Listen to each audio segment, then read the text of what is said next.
ng Sabado. Sariwa ang hangin, at halatang sabik ang lahat. 5 magkakaibigan ang nagpasya na mag-trail bikang sa isang bundok na hindi pa nila gaanong napupuntahan. Sina Ryan, Maiko, Paulo, Alan, at Jeric. Lahat sila ay mahilig sa adventure, at gusto nila ng kakaibang experience. "Bro, this is gonna be epic," sigaw ni Alan habang iniikot-ikot ang gulong ng bike niya. "Epic. Baka dramatic," biro naman ni Paulo. "Relax ka lang. Adventure lang to," sagot ni Maiko. Hindi alam ng grupo na ang bundok na aakyatin nila ay matagal nang tinaguri ang bundok ng kadiliman, isang lugar na iniiwasan ng matatanda sa baryo dahil sa mga kwentong may kinalaman sa aswang. Pag-akyat, sa una, masaya ang lahat. Habang paakyat sila, nagtatawanan at nagbibiro. Ramdam nila ang malamig na hangin at amoy ng pine trees. Pero habang tumatagal, napansin nilang kakaiba ang katahimikan ng paligid. Wala man lang huni ng ibon. "Bro, ang weird. Tahimik masyado," bulong ni Ryan. "Natural lang yan, nasa bundok tayo eh," sagot ni Maiko, pero halata sa boses niyang medyo kinakabahan din siya. Habang umaakyat, nakakita sila ng malaking puno. Ang balat nito ay puno ng ukit, hugis mata at bibig na parang nakatitig sa kanila. "Damn, creepy to," sabi ni Jeric. "Parang may nagbabantay," dagdag ni Paulo. Hindi nila pinansin. Nagpatuloy sila sa pag-akyat. Ngunit sa bawat pedal, pakiramdam nila'y may sumusunod. Ang unang takot, pagdating ng hapon, nagsimula ng lumamig at magdilim. Dumating sila sa isang clearing at nagpahinga. Habang kumakain ng baon, may narinig silang kaluskos mula sa kagubatan. "Pusa lang yan," sabi ni Alan. Pero biglang, 2 pulang mata ang lumitaw sa dilim. Sumunod pa, hanggang sa may 5 o 6 na pares ng mata ang nakatingin sa kanila. "Holy she asterisk T, aswang!" sigaw ni Ryan. Sabay-sabay silang sumakay ng bike at nagpedal pababa ng trail. Pero kasunod nila ang mga halimaw, malalaking pakpak, matutulis na kuko, at halakhak na parang mula sa impyerno. Unang nawawala, habang nagbibisikleta pababa, biglang nadapa si Jeric. Nabitawan niya ang bike at nahulog sa gilid ng trail. Bago pa siya matulungan, may sumunggab sa kanya. "Help me," sigaw niya. Narinig nila ang tunog ng laman na pinupunit at butong nababali. "Jeric," sigaw ni Ryan. Pero wala na. Ang kuweba. Nagpatuloy sila hanggang sa makahanap ng kuweba. Doon sila nagkubli, hingal na hingal at halos mawalan ng lakas. Sa loob, nakita nila ang mga sinaunang ukit, mga nilalang na may pakpak at matutulis na ngipin, kumakain ng tao. "Damn, matagal na palang tirahan ng mga halimaw to," bulong ni Paulo. Habang nagtatago, may narinig silang boses mula sa labas ng kuweba. "Help! Please, help me!" Boses ni Jeric. Pero nang makinig silang mabuti, parang hindi na normal ang boses, paos, malamig, at parang pinipilit. "Bro, trap yan. Don't go out," bulong ni Maiko. At biglang may dumagundong na boses mula sa dilim. "Lalabas ba kayo, o papasukin namin kayo?" Ang bangin. Nakita nila ang maliit na butas sa dulo ng kuweba. Doon sila lumusot, at napadpad sila sa gilid ng bangin. Sa malayo, tanaw nila ang baryo at mga ilaw. Pag-asa. Pero napakatarik ng daan. "Kailangan nating bumaba," sabi ni Ryan. "Kung hindi, dito na tayo mamamatay." Nagbike silang pababa. Dumudulas ang gulong, nag-iingay ang mga preno.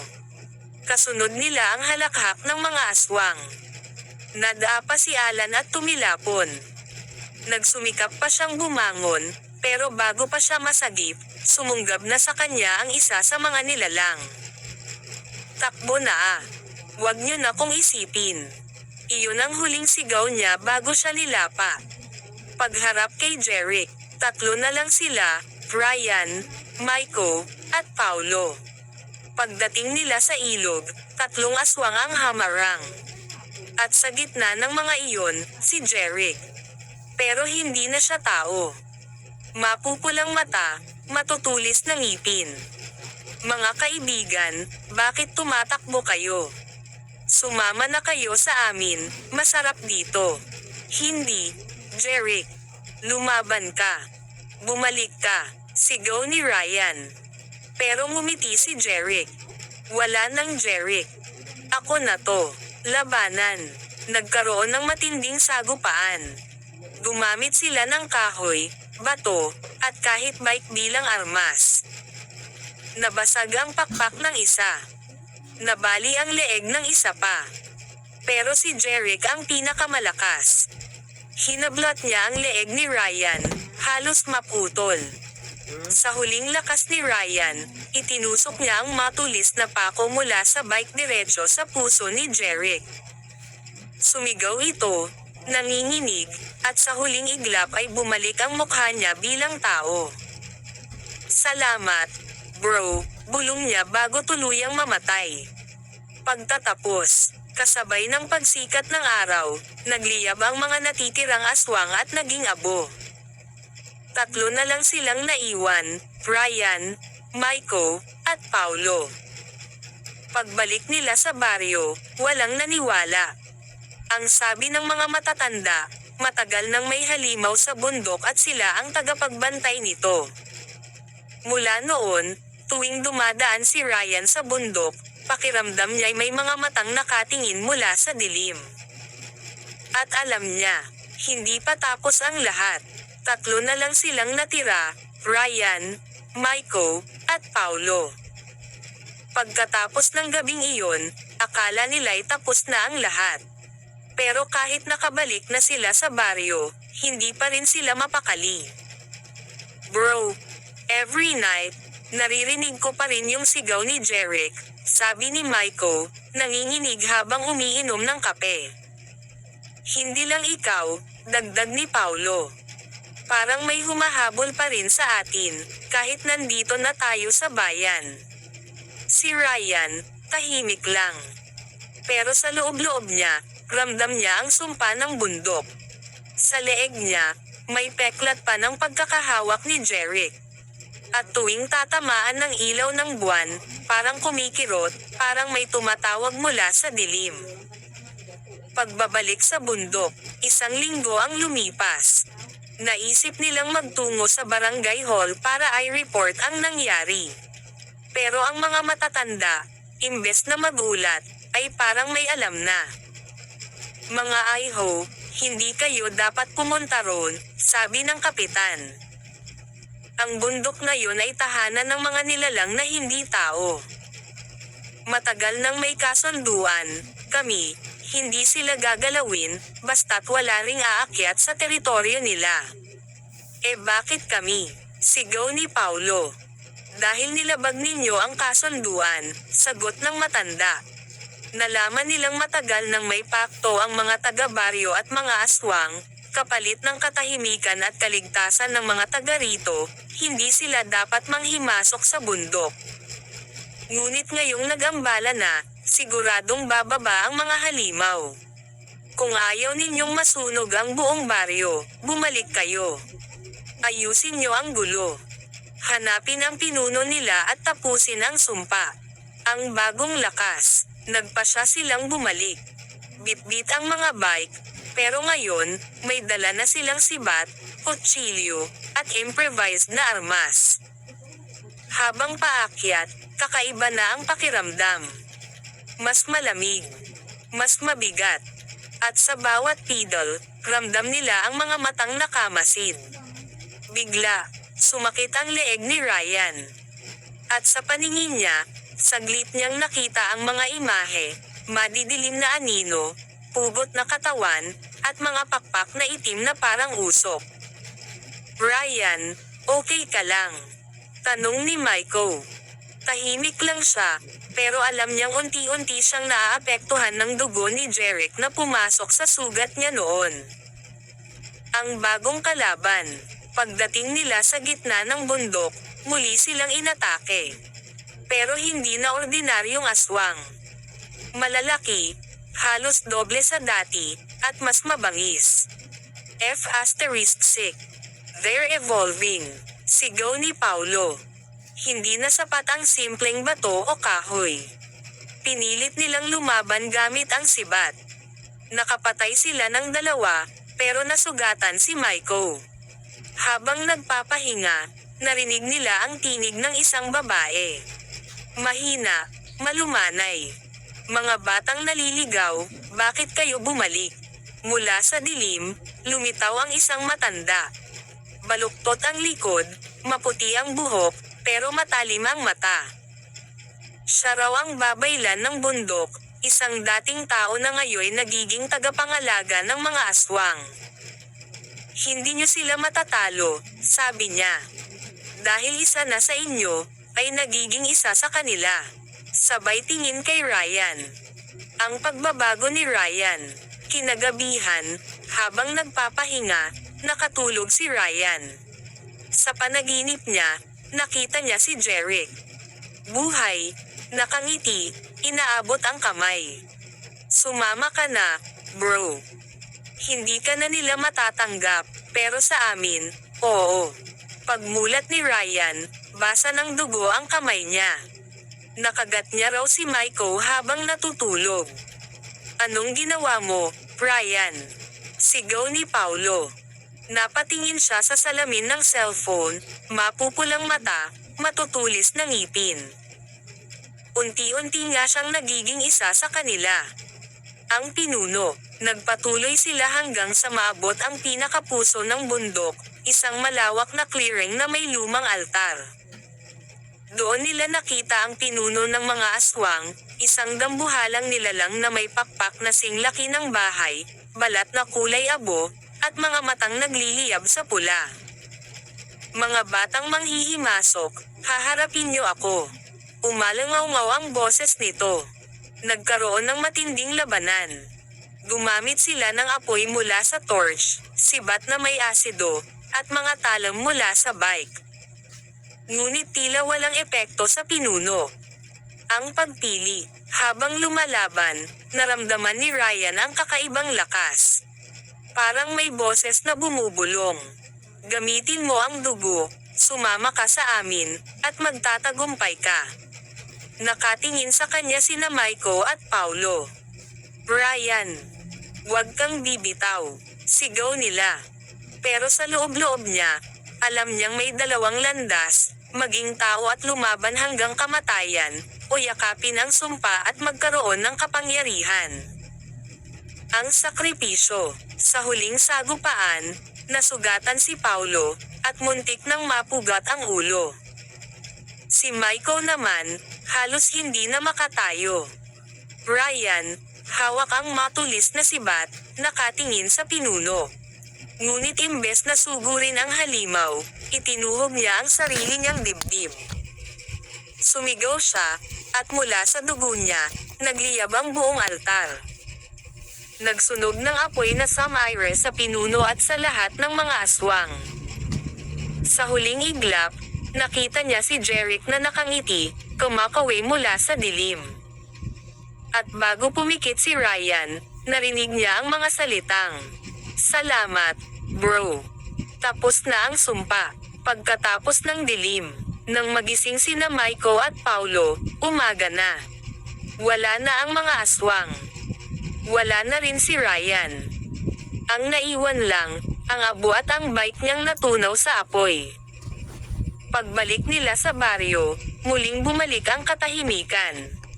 Ngunit ang kwento ng 5 kaibigan na nagbike sa bundok ay naging alamat.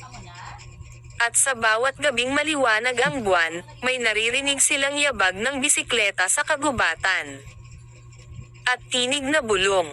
Makalipas ang ilang buwan, tila bumalik na sa normal ang buhay ni na Maiko at Paulo. Madalas silang puntahan ng mga tao, nagtatanong tungkol sa nangyari. Pero sa bawat kwento, mas pinipili nilang manahimik. Pare, wag na natin pag-usapan.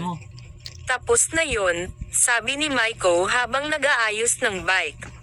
Tapos na ba talaga? Sagot ni Paulo. Sa gabi, palagi silang binabangungot.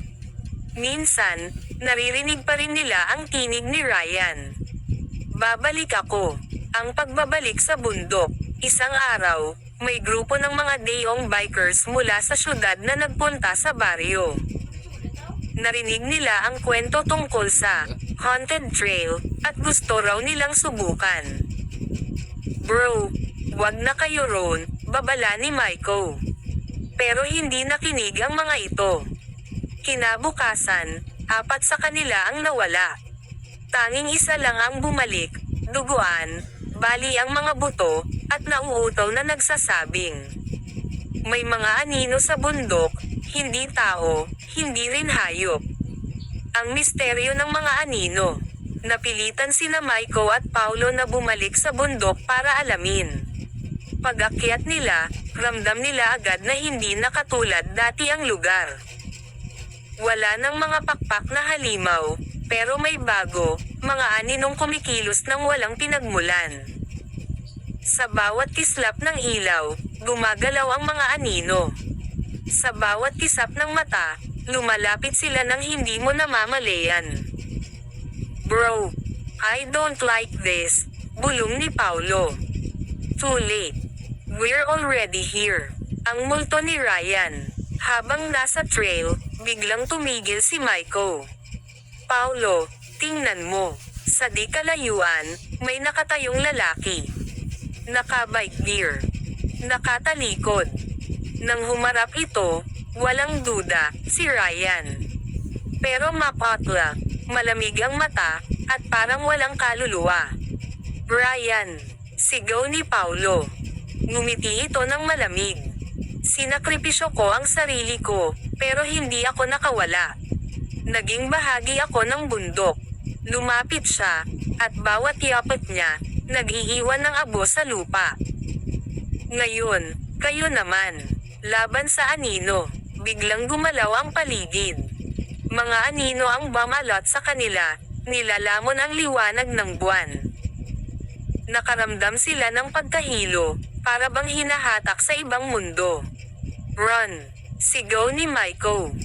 Nagbike sila pababa, pero bawat pedal ay parang mas bumibigat. Ang mga anino'y nakakapit sa gulong, sa katawan, at sa mismong hangin. Paulo halos madapa, pero nahatak siya ni Maiko. Sa likuran nila, si Ryan, o ang nilalang na naging siya, nakasakay din ng bisikleta, mabilis, halos lumilipad. Ang lihim ng babaylan. Napadpad sila sa isang lumang kubo sa gilid ng bundok. Doon nila muling nakita ang babaylan ng bundok. Hindi natapos ang sumpa, sabi ng matanda. Napatay ang pinuno, pero naiwan ang kanyang anino. At ang aninong iyon, sumanib sa inyong kaibigan.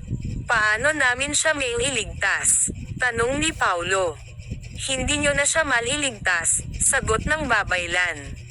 Pero pwede niyong ikulong ang kanyang kaluluwa, gamit ang dugo ng 3 kaibigan. Ang sakripisyo ng 3, naguluhan sila sa sinabi ng babaylan.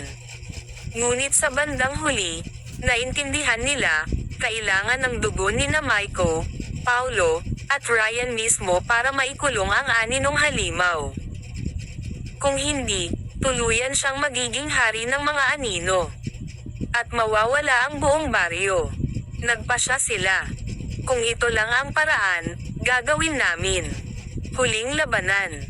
Gabi ng kabilugan ng buwan. Sa gitna ng kagubatan, humarap sila kay Ryan. Hindi na ito tao, kalahating anino, kalahating laman. Mga bro, bakit nyo ako tinatraidor? Malungkot nitong tanong. Hindi ikaw yan, Ryan, sagot ni Maiko. Aswang ka na. Nagsimula ang laban. Bike versus bike. Gulong laban sa anino. Apoy laban sa dilim. Maiko nasugatan. Paulo muntik ng mapugutan. Pero sa huli, ginamit nila ang sarili nilang dugo, ipinahid sa matalim na sibat, at sabay na itinarak sa dibdib ni Ryan. Ang wakas ng anino, sumigaw si Ryan.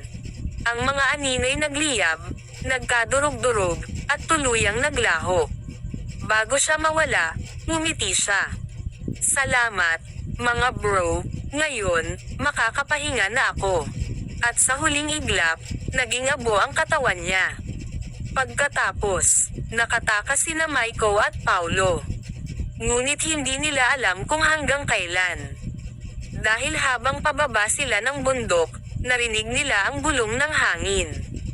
Makalipas ang ilang linggo mula nang tuluyang mawala si Ryan, akala ni na Maiko at Paulo ay tapos na ang lahat. Tahimik ang baryo, wala nang gumagalang mga anino, at parang normal na ang paligid. Ngunit sa bawat gabi ng kabilugan ng buwan, parehong nananaginip ang dalawa. Sa kanilang panaginip, nakikita nila ang bundok na naglalagablab, mga nilalang na umaalulong, at si Ryan na nakatayo sa gitna ng altar, muling nabubuhay sa anyo ng isang hari. Paulo, hindi pa tapos, bulong ni Maiko isang gabi. Alam nilang kailangan nilang bumalik. Hindi lang para sa kanilang sarili, kundi para sa buong baryo. Ang balik ng babaylan. Bago sila umalis, muli silang nagpunta sa kubo ng babaylan ng bundok. Tapos na ba talaga? Tanong ni Paulo. Umiling ang matanda. Ang pinuno ng mga aswang ay hindi lamang laman at dugo, siya'y nilalang ng dilim. At hanggat may dilim, mabubuhay siya. Paano namin siya tuluyang matitigil? Tanong ni Maiko. Tanging apoy ng araw at tapang ng puso ang makakapatay sa kanya. Ngunit tandaan ninyo, kailangan ng sakripisyo. Hindi kayo parehong makakabalik. Nagkatinginan sina Maiko at Paulo. Walang nagbitiw ng salita, pero pareho nilang alam na handa silang ibigay ang lahat. Ang pag-akyat sa huling beses. 2 bisikleta. 2 mandirigma. Umalis sila ng hating gabi, dala ang mga improvised weapons, sibat na may balot ng tela at gasolina, mga palakol na pinatales, at mga backpack na puno ng posporo at langis. Habang paakyat, ramdam nila ang bigat ng paligid. Wala ng ibon, wala ng hangin. Tanging alingaw-ngaw ng kanilang pedal at hinga ang maririnig. Bro, sabi ni Paulo, kung may mangyari sa akin, alagaan mo pamilya ko. Shut up. Pareho tayong bababa, sagot ni Maiko, pero nanginginig ang boses. Ang pagbabalik ng hari ng dilim. Sa gitna ng bundok, muling bumukas ang lupa. Mula sa altar, umangat ang dambuhalang nilalang na mas malaki at mas nakakatakot kaysa dati, kalahating tao, kalahating anino, may pakpak na parang usok, at mata na nagliliyab sa pula. Ngumiti ito. Bumalik kayo. Matatapang, pero hanggal. At mula sa lupa, bumangon ang daan-daang anino at bangkay, mga taong dating naligaw at nakuha ng bundok. Ngayon, sila'y alipin na ng dilim. F***sick. Bro, wala na tayong kawala, sabi ni Paulo. Hindi. Lalaban tayo hanggang huli, sagot ni Maiko. Ang huling labanan. Sumugod ang mga nilalang. Habang nakasakay pa rin sa bisikleta, gumamit sina Maiko at Paulo ng apoy para sunugin ang mga anino. Bawat ikot ng gulong, bawat hampas ng sibat, may kaaway na nadadapa. Pero tila walang katapusan ang kalaban.